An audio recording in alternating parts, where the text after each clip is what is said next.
پتھر میں آدمی حضرت عیسیٰ علیہ السلام کا ایک روز ایک پہاڑ پر گزر ہوا۔ آپ نے اس پہاڑ پر ایک سفید پتھر دیکھا جسے آپ نے غور سے دیکھا اور اس کی خوبصورتی پر تعجب کا اظہار فرمایا۔ اللہ تعالیٰ نے فرمایا، اے عیسیٰ، کیا تم چاہتے ہو کہ میں اس سے بھی زیادہ تعجب انگیز ایک چیز تم پر ظاہر کروں؟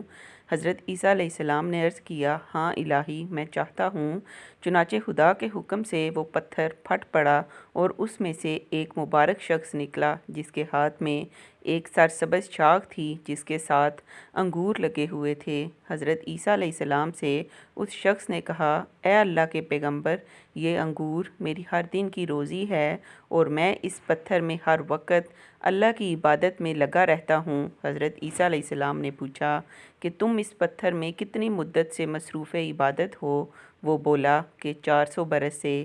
اس پر عیسیٰ علیہ السلام نے بارگاہ الہی میں گزارش کی کہ الہی، یہ شخص تو بڑا ہی خوش نصیب ہے، میرے خیال میں اس سے بڑھ کر اور تو کوئی شخص خوش نصیب اور افضل نہ ہوگا۔ اللہ تعالیٰ نے جواب دیا، میرے آخری پیغمبر حضرت محمد صلی اللہ علیہ وآلہ وسلم کی امت میں سے جو شخص بھی شعبان کی 15ویں شب کو 2 رکعت نماز پڑھے گا، وہ اس شخص کی 400 برس کی عبادت سے بھی زیادہ اجر پائے گا۔